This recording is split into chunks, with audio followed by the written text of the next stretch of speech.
So in today's video, I'm going to be bringing you guys 10 free agents that Bradford City must sign this summer transfer window. If you do go on to enjoy, please make sure to drop a like on there for me. If you could try and hit 100 likes on today's video, that'd be massively appreciated. Subscribe if you're new as well. We're on the road to 9,000 subscribers, so please make sure you are subscribed.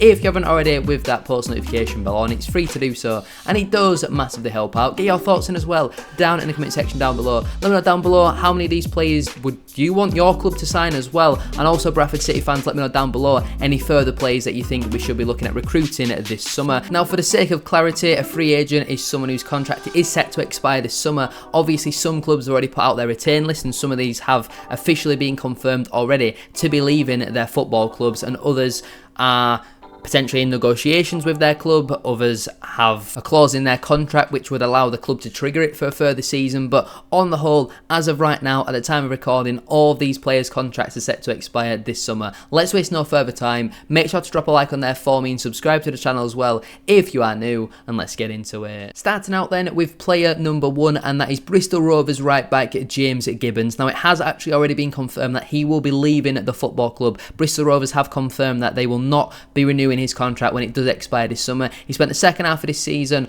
on loan at Cambridge United and done very well there. Their fans think quite highly of him. They want him to sign back there, and I do think it would be tough for us to get him in, but at just 26 years of age now, I think he's a really, really good age for us to go out and sign. He's got that League One experience and pedigree, and this season has made the 22 appearances in League One, starting 14 of their matches. Offensively, I wouldn't say it is his best attributes. He hasn't got a goal contribution at this season in League One, but defensively looks pretty solid for a right back. Yes, his clean sheet statistic isn't great. He has only kept the 1 clean sheet this season, but I think on the whole, when you consider how poor Cambridge have been this year, conceding goals is kind of something you would expect, and that was one of the reasons why they brought him in January. It was towards the last stages of the window as well. He's averaged 0.8 interceptions per game, 1.9 tackles per game, 1.6 balls recovered per game, and 1.5 clearances per game as well. He wins 65% of his ground duels and 51% of his aerial duels as well. I think for me personally, it will provide some real competition for Brad Halliday, and I think could also do a job on the right side of a back three if you really needed him to.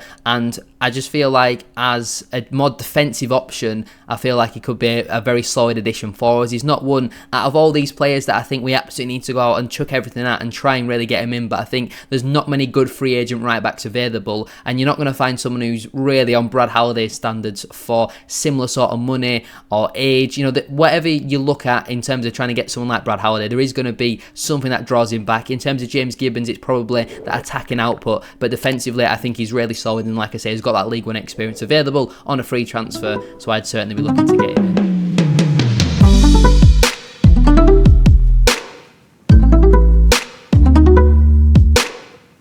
Second player who I think Bradford City should sign this summer, who is set to be a free agent, is Crewe Alexandra centre-half Luke Offord. Obviously, they're currently in the playoffs and they won't be putting their return list out for at least a couple more weeks now, but his contract is set to expire this summer. I'm pretty sure he's the captain there at just 24 years of age. He has managed the 31 appearances this season, starting all 31 of their matches. He's got 1 goal and 1 assist from centre of defence, but his defensive stats are absolutely outstanding. 8 clean sheets, 1.4 interceptions per game, 2.0 tackles per game, 6.2 balls recovered per game, and 3.8 clearances per game as well. He wins 61% of his aerial duels and 62% of his ground duels, and he even has a 71% successful dribble rate as well. For a centre-half who's only 6 foot, I think would be a really good option for us at right centre-back to play in the back three alongside a Matty Platt and a Kieran Kelly, for example. But I think for me personally, we know we're going to need to replace Jonathan Tompkinson this summer, and Luke Offord, while he might want that step up into League One, and he could well get that with Crewe if they win the playoffs, I think it's unlikely though. With Doncaster's current form, I do think he would be a really, really good signing for the level, and on a free transfer, I think it makes sense really for all parties. Like I say, he might want that step up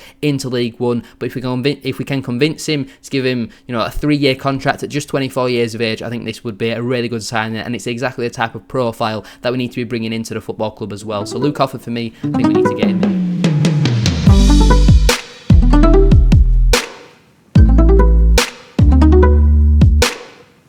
Player number 3 then is another central defender, and that is Wrexham centre-back Aaron Hayden. Now again, his contract is set to expire this summer, and he is 27 years of age, so he's coming up into his prime now. Has struggled with injuries a little bit, didn't play between the end of November and the start of February through injury, and he has only managed the 15 appearances for us this season. I do think that is a little bit of a concern for me, but again, there's not going to be many standout centre-halves available on free transfers this summer, and I think when you look at his age and the profile and type of centre-half, he's won back-to-back promotions now with Wrexham. I do think on a free transfer would be a really good pickup. 1 goal and 2 assists from centre-half in the league this season. Defensively, looks quite solid. 3 clean sheets, 1.4 interceptions per game, 1.2 tackles per game, 4.3 balls recovered per game, and 4.5 clearances per game as well. He has actually committed 1 penalty offence, and I'm pretty sure that was against Bradford City, but he also wins 63% of his aerial duels and 53% of his ground duels as well. I think on a free transfer, on a 2-year contract, or maybe 1 year, and then you consider his injury record and all that sort of stuff. Again, it's not one that I'm dead cert on because of his injury record. I do think that does draw him back a little bit, but when he does play, the quality is clearly there, and I think on a free transfer would be a really smart pickup for Bradford City.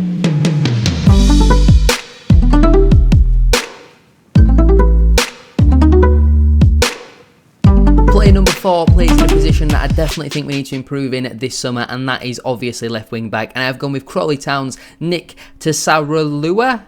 I'm always going to pronounce it wrong, but I've ranted and raved about this guy for the last 4 months, really. Since he played against my team, Bradford City, and they beat us 4-2 at Valley Parade, he absolutely tore Brad Halliday apart. And any left wing back or left-sided player who can tear Brad Halliday apart is clearly very talented, and I think would be a really good signing for us. Again, 25 years of age, so the right type of profile that you want to be bringing in to the football club. Defensively, his stats do concern me a little bit, but he has managed the 43 appearances in League 2 this season, 35 of them being starts. He's chipped in with 4 goals and 6 assists. Again, obviously Crawley are in the playoffs, so you don't really know what's going to happen with his future, but on a free transfer I think would be an absolutely exceptional pickup. He has nearly a 25% accurate cross rate, if I could speak a bit of English. He's averaged 1.2 key passes per game as well. Like I said, defensively does concern me a little bit, but if you want really good attacking output, you might have to sacrifice a little bit of defensive output as well. Only the 0.5 interceptions per game, 0.9 tackles per game, and 0.8 clearances per game as well, which isn't particularly great, obviously, but he has also averaged 3.5 balls recovered per game. He has a 55% successful dribble rate, and I think on a free transfer would be an outstanding signing for us. He hasn't actually played much football in the last 4 matches, only had a couple of minutes on off the bench against Grimsby in their most recent game, then played against Sutton away. The 2 matches prior to that was on the bench for both of them as well. Did pick up a goal and assist though away at Mansfield, and we all know how well they finished the season in a 4-1 win there. And I think on a free transfer, not only has he got the stats test, he's got the eye test as well. I think for me personally, it would be an outstanding pickup for us.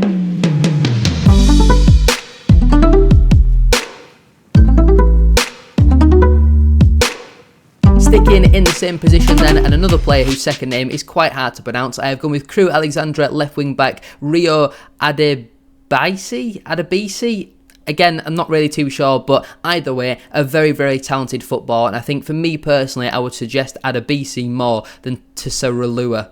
This is very hard for me to do, but you get where I'm going. Obviously, his contract is set to expire this summer. 23 years of age, has played every single match this season in the league for Crewe and started every single one of them as well. He's got 4 goals and 7 assists from left wing back, which is, for me personally, absolutely outstanding. He's created 14 big chances, averaging 1.2 key passes per game. Defensively, looks very good as well. 12 clean sheets, 0.9 interceptions per game, 1.8 tackles per game, 4.0 balls recovered per game, and 2 clearances per game as well. He has a 59% successful dribble rate, and I feel like for me personally, on a free transfer would be an absolutely outstanding signing. You might have to pay a little bit of compensation for him because he is under the age of 24, and again, if Crewe get promoted into League 1, similar to Luke Offord, it might be a bit harder to convince him to come to Bradford City, but if he's ready to make that step up and play in front of bigger crowds, and if we can convince him by our project under Graham Alexander, I think would be an absolutely sensational pickup, and probably in my top 3 recommendations of this video. Anyone who ends up with Rio Adebisi next season has got themselves a really, really good player. Not only is he a good player, he's robust as well. He's started and played every single match for Crewe in the league this season, and for me personally, will be an absolutely unbelievable pickup for the Bantams.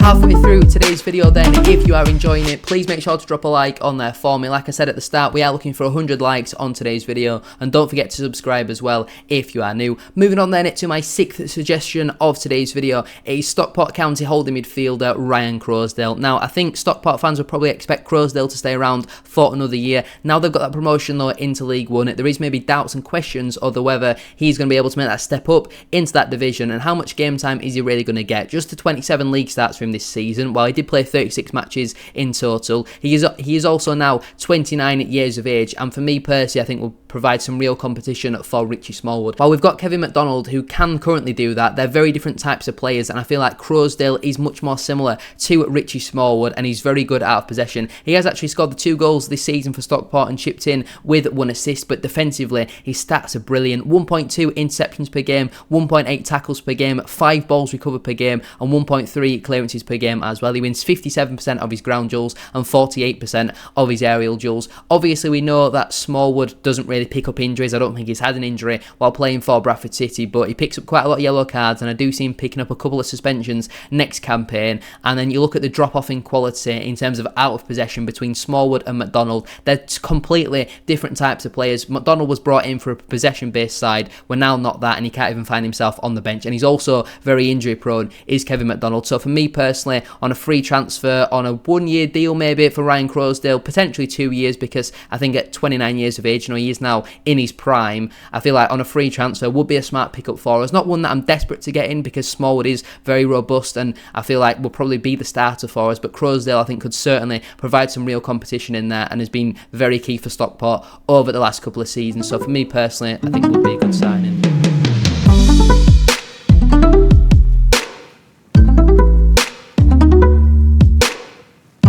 On to player number 7 then, and it is Bingley-born Ben Whitfield at Barrow AFC. He is now 28 years of age, so again coming into his prime, and while he plays in a position that we've not really played much under Graham Alexander, I see him being able to play that Poynton, Adore, Chapman role, where he's a winger but can come and play in midfield, in a 3-man midfield. And I think when you consider he's only managed the 15 starts this season for Barrow, and his output is 8 goals and 5 assists, 13 goal contributions in 15 starts is absolutely incredible. I really don't understand why Pete Wild hasn't given him more game time. Even last season, it's very a similar sort of case where he didn't play that much, but he got 5 goals and 12 assists in 39 starts. But this season, his record is even better. He's averaged a goal every 194 minutes. Creatively, very good as well. He has created 7 big chances this season, which I think is pretty decent. Defensively, isn't really going to contribute you much, and I do think that is why he'll play in the position that Adore, Point and Chapman have been playing in this season. But I don't see Chapman being here next season. I see Adore maybe going out on loan. If you want proven quality at League 2 level, Ben Whitfield on a 2, maybe even 3-year contract, I think would be a really, really smart signing. Proven at League 2 level to score goals, get assists, create chances, and I feel like for me personally, it would be a really smart pickup for us on a free transfer.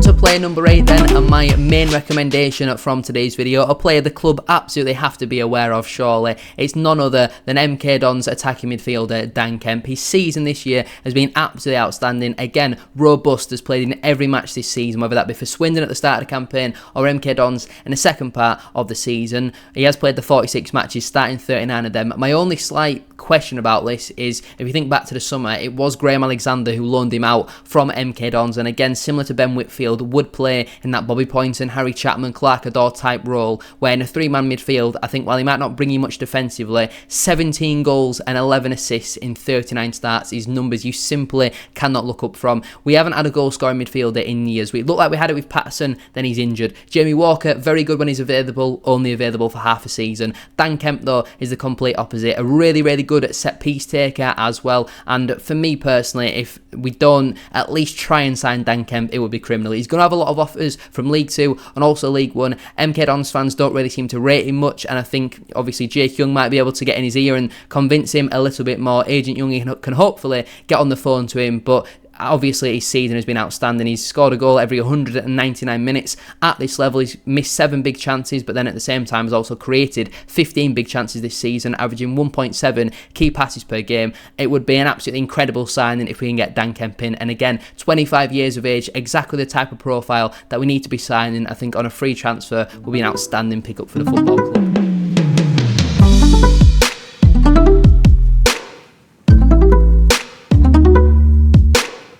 Out of all the suggestions so far, let me know down below which do you think should be the main priority for the football club. Moving on to the penultimate player of today's video, a former Bantam is someone I'm recommending here. Again, currently playing for MK Dons on loan from Charlton Athletic. It's none other than Jack Payne. Proven quality at League 2 level, and while has always seemed to struggle making that step up into League 1, he is now 29 years of age. He's coming into his prime, or you could say he is in his prime now. And I feel like, again, robust, has played the 40 matches this season, starting 37 of them, and has the proven quality at League 2 level. 6 goals and 6 assists for him this season, averaging a goal every 522 minutes. His passing stats are very good. He has a 94% passing accuracy in his own half, 88% in total, 22% of his crosses are accurate. His defensive stats are not even too bad, to be fair, for someone of his size. 1.3 tackles per game, 5.3 balls recovered per game as well. He has had 1 error which has led to a goal, but a 61% successful dribble rate. He has proven quality in the first half of the season when he was on loan with us. What was it, 4 or 5 years ago? Very good. Then when it came to that, we were paying more of his wages in the second half of the season, especially under Gary Bowyer. Didn't really play much and looked to be a little bit of a waste of wage. But in League 2, has that proven quality, and because of his age that he's at now, I do think would be a smart signing on a 2-year deal. Not one that I'm desperate for us to go out and sign, but I feel like when you get proven at League 2 level, someone who's scored goals from midfield and is, for the large part, very robust, I think on a free transfer, why would you not at least consider him, in my personal opinion?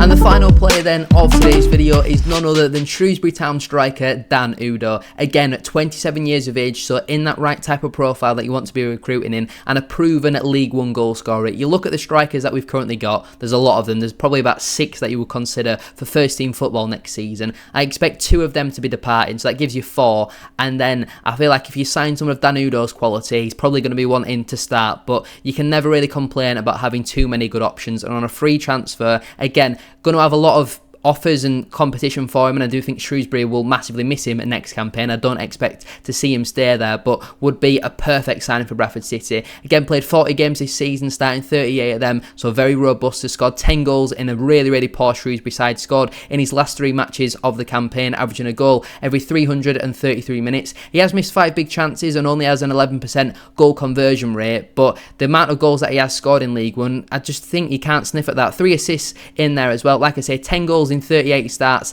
this season. If you look back to last campaign where he didn't really play much due to an ACL injury, I picked that up quite early on in the campaign. The season before that though, 13 goals and 4 assists in 42 starts, and even the season before that where he managed 7 goal contributions in 23 starts. He's proven at League 1 level, and I feel like when he makes that step down into League 2 would be an outstanding signing for us.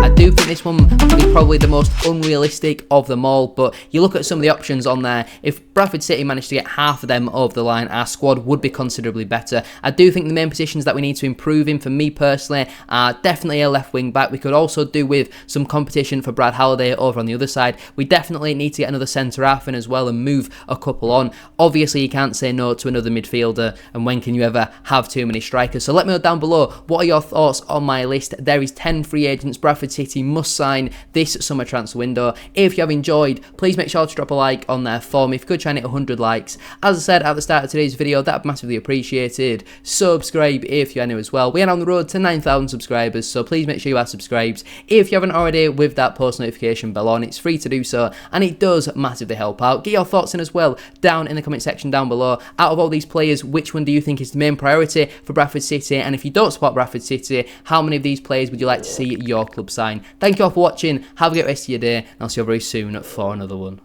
Peace.